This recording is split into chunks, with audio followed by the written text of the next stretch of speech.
Buonasera amiche, ben ritrovate sul mio canale. Oggi ci incontriamo per un nuovo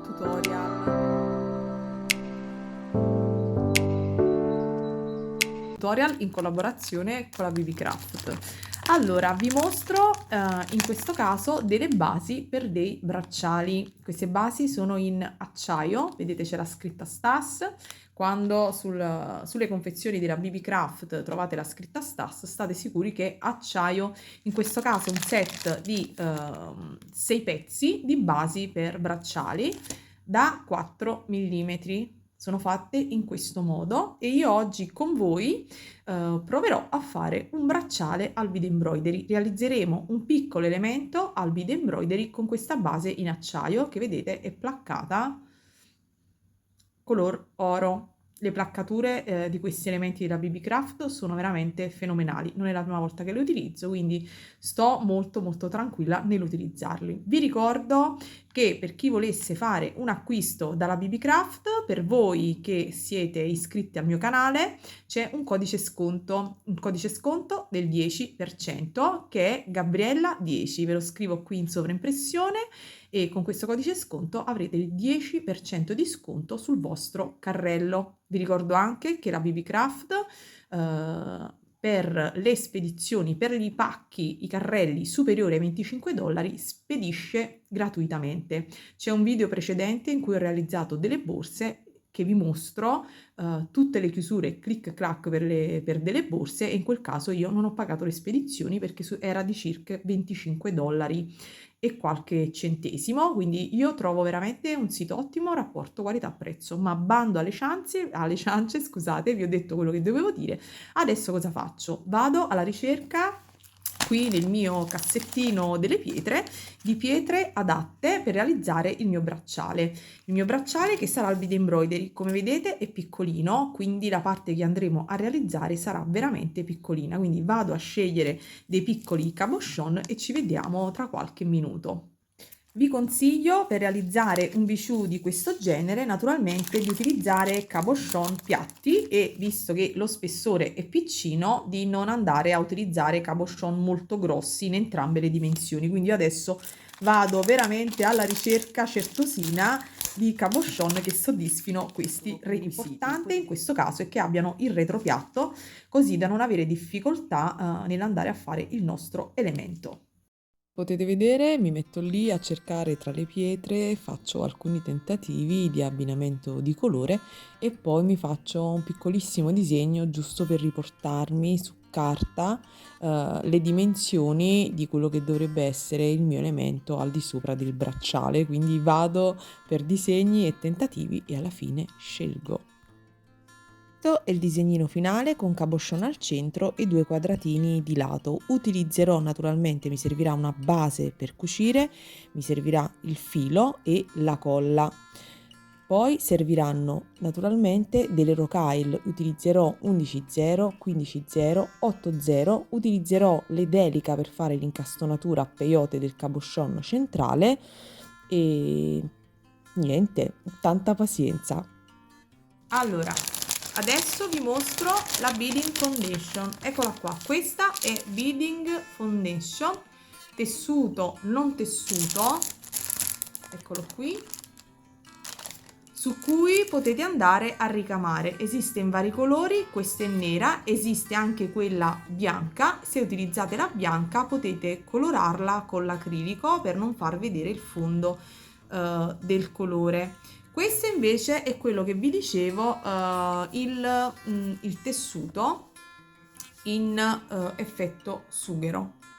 Anche questo esiste in vari colori, naturalmente a seconda di quello che utilizzate la tecnica non cambia. Io vi consiglio un tessuto abbastanza spesso, l'Ultra Suede se è da 0,6 mm diciamo che è molto sottile, quindi non sarebbe il bijou molto stabile, quindi almeno dovete avere qualcosa di sostenuto. Lo vedete tra le mie mani per rendervi conto dello spessore. Ve li mostro tutte e due vicino, sia il sughero che la beading foundation. Vedete che la beading foundation vi dà un bel sostegno. Ok, vado a decidere e cominciamo. Per il retro potrete utilizzare o une copelle o, se avete quell'insughero, sempre in sughero, oppure dell'Ultra Suede che adesso vi mostro, tipo questo. Naturalmente io, se deciderò di utilizzare quello in sughero, lo utilizzerò anche per il retro. La prima cosa da fare è andare a ritagliare un pezzetto dalla vostra base che possa contenere naturalmente tutto il pezzo del nostro bijou e andate ad incollare il cabochon centrale. Io poi andrò a cucire con il Fireline, potrete utilizzare anche del Miyuki o del Sonoko, un filo insomma da tessitura, e come ago utilizzerò questo della Pony. Comincio con fare un giro al brick stitch intorno al nostro cabochon. Naturalmente vi metto un video, un link di riferimento e vi mostro giusto i primi passaggi. Entrate quindi dalla parte sottostante, tagliate una bella cugliata di filo, fate un nodino all'estremità del filo ed io entro ed esco un paio di volte. Dopodiché rientro e spunto in un punto qualsiasi vicinissimo, vedete, al mio cabochon e procedo con l'inserire semplicemente 2 delica. Porto alla base in questo modo, avvicino al mio cabochon e mi inserisco in modo perpendicolare, sempre vicinissima al mio cabochon. Vado in basso e tiro. Dopodiché spunto sempre dal basso verso l'alto, vedete, tra le 2 delica, entro soltanto all'interno di una e ne inserisco altre 2. Le delica sono sempre 15,0. Porto sempre alla base e rientro. Sempre vicinissima, vicinissima, spero di aver mostrato bene da vicino, quindi vicinissima, e nuovamente rispunto tra la terza e la quarta. In questo punto rientro nella quarta e poi continuo così. Dovete fare così per tutto quanto il giro. Dovete fare così per tutto quanto il giro e per fare l'incastonatura a peyote dovrete inserire un numero pari di delica. Naturalmente, se non avete delle delica, potrete fare e non sapete incastonare a peyote, utilizzerete questo stesso metodo per mettere ed inserire delle semplici rocaille 11,0 o delle rocaille di vostro piacimento. Io sul mio cabochon ho inserito 28 delica. Il mio cabochon è di circa in pietra è di 12 mm. Allora, adesso come si procede? Naturalmente ho chiuso e sono ripassata in tutte le delica. Adesso esco da una delica qualunque del mio giro, quindi spunto qui, esco da una delica e comincio un altro giro con le delica. Ok? Prendo un colore diverso di delica, esco da una delica qualsiasi del giro di base, inserisco una delica, salto una delica e vado in quella successiva.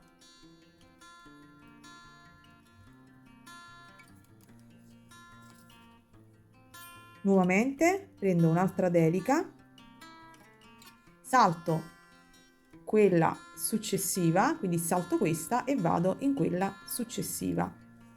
Procedo così, ve lo mostro di lato, procedo in questo modo a zig zag, quindi salto una di base e vado in quella successiva, salto una di base e vado in quella successiva e ogni volta naturalmente inserisco una delica. Se avete utilizzato le 11,0 dovrete fare questo lavoro con le 11,0 o con le stesse rocaille, la stessa dimensione di quelle di base. Se avete fatto bene il vostro lavoro, se alla base avete inserito 28 rocaille, nel primo giro dovrete trovarvi con inserite 14 delica. Io vado a inserire l'ultima, ve lo mostro se riesco più da vicino, salto quella di base e vado nell'ultima. Eccomi qui, sto spuntando in questo punto, tiro e vedete che questa è la lavorazione che dovrete ritrovarvi. Adesso cosa faccio? Proseguo con un altro giro, mi inserisco quindi nella parte superiore, vedete, esco nella delica posta sopra, e vado a fare un giro con delle rocaille più piccine della dimensione 15-0 alla stessa maniera, quindi vado a inserire una 15-0 in tutti questi piccoli spazietti. Utilizzo questa colorazione di 15-0 e inserisco le 15-0 in tutti gli spazi tra le delica, poi in modo obliquo mi sposto attraverso le perline, vado nella base, faccio un nodino e chiudo.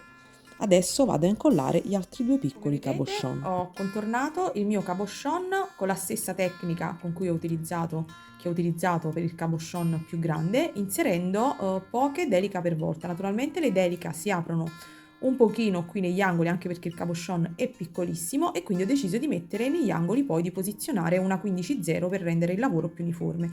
Quindi semplicemente dovete fare questo lavoro sia da un lato che dall'altro. Adesso dobbiamo andare a inserire qualche perla o qualche 8-0 in questi piccoli spazi. Vado a cercare. Andrò ad utilizzare queste Toho 8-0 in questo modo. Le posizionerei proprio in questo modo, andandole poi a fermare con una 15-0. Quindi comincio da qui, esco su, prendo una 8-0 ed una 15, porto tutto in questo modo e poi naturalmente rientro nella 8-0 in questo modo.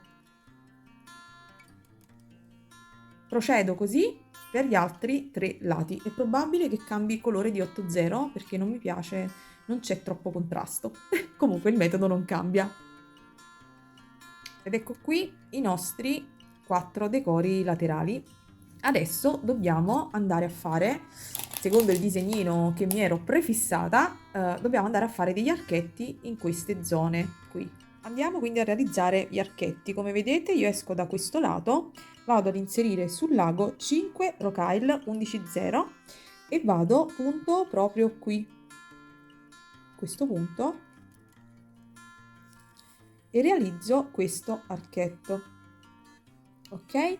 Potete inserirne anche un paio per volta. Io preferisco, quando sono gli archetti così, per regolarmi, passare, vedete, fare prima l'archetto e poi passare al di sopra per bloccarlo. Quando sono piccoli archetti di questo tipo si possono fare in questo modo, bloccate il filo alla base e realizzate l'archetto quindi in questo modo. Naturalmente ripassate e fate la stessa cosa dalle altre parti. Come vedete poi sono andata da questo lato e ho realizzato un archetto riprendendo le delica di colore verde con cui aveva accerchiato questo elemento. Quindi A fare lo stesso archetto di delica anche dall'altro lato.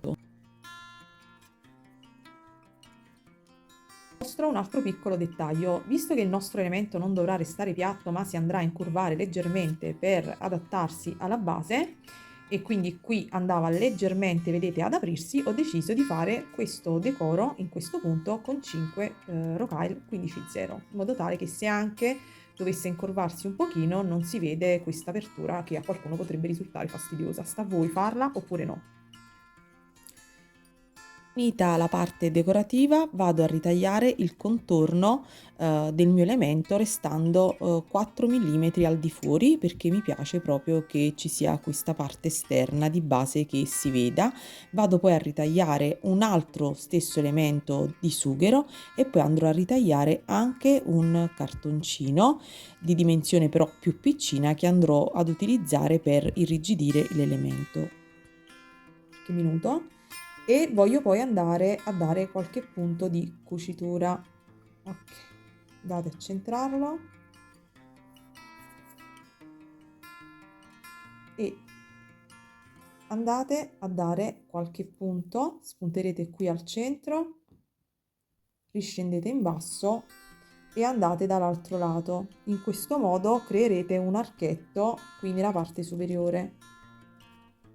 Per mostrarvi, io sto andando un pochino alla cieca, però insomma penso che sia abbastanza chiaro. Quindi vado a dare dove posso dei punti, quindi vado da un lato e dall'altro fisserò poi anche questa parte ed anche questa parte. Vi mostro un attimo il retro, ecco qua, vedete? Ho dato dei punti e farò così anche qui nella parte più esterna, quindi andate da un lato e dall'altro, naturalmente i punti dal davanti non si dovranno vedere. Allora, come vedete ho fissato il mio elemento alla mia base. Naturalmente avrei potuto anche finire tutto il retro e poi incollarlo al di sopra, ma io preferisco inglobare invece la struttura all'interno del mio pezzo. Ed anziché incollare direttamente l'altro pezzo di base, vado ad irrigidire con il pezzetto di cartoncino tagliato a metà, precedentemente sagomato. Quindi vado con un po' di colla e vado a mettere i pezzetti di cartoncino all'esterno del nostro pezzo. Faccio asciugare con delle mollettine e poi procedo. Una volta asciugato il cartoncino, riposiziono altra colla e vado a mettere la mia finitura, in questo caso Per la sughero. finitura al brick stitch utilizzerò delle Toho Galvanize Starlight e il filo color oro, perché la base è oro e quindi ricamerò il contorno con le stesse perline. Allora, parto inserendo l'ago nella parte sottostante, vi mostrerò soltanto alcuni passaggi per far sparire il nostro filo, dopodiché mi porterò proprio qui in prossimità vedete, della mia base e andrò a pizzicare tutti e due i tessuti in questo modo e spunterò qui nella parte superiore, inserirò 2 rocaille 11,0 e mi sposterò di qualche millimetro pizzicando sempre tutti e due i miei tessuti. Ok, in questo modo dovete fare attenzione naturalmente a non portarvi la base dietro e dopodiché mi inserirò soltanto nella seconda rocaille in questo modo. Ok, in questo modo e vado a tirare il mio filo così. Inserisco nuovamente una rocaille 11,0, vado sempre a pizzicare tutti e due i tessuti e procedo così per tutto quanto il mio contorno. Poi vi ho detto ci sono dei video di riferimento dove potrete tranquillamente andare a vedere la finitura al brick stitch. Nella zona qui nell'angolo andrò ad inserire, anziché una rocaille, ne inserirò 2 per andare a rendere la punta più evidente. Proseguo. Allora, praticamente ho quasi finito. Quando arrivate alla fine dovete unire l'ultima rocaille alla prima che c'era qui posta da questo lato. Ecco il nostro bracciale indossato. Questa è la parte in vista. Naturalmente lo immagino su una carnagione un pochino più abbronzata, però comunque devo dire la verità che mi piace molto, sono soddisfatta del risultato. È semplice, però a mio avviso si fa notare. Spero che il tutorial vi sia piaciuto, se sì mi raccomando lasciatemi un like, io andrò a rifinire un pochino e poi farò una bella foto, che dire. Devo trovare un nome per questo bracciale. Dimenticavo, alla fine dopo essere ripassate fate sparire naturalmente il filo nella parte sottostante del vostro lavoro e tagliate a filo. Vi ringrazio per essere arrivate fin qui alla fine del video, vi abbraccio tutte e auguro come sempre a tutte buona creatività. Ciao!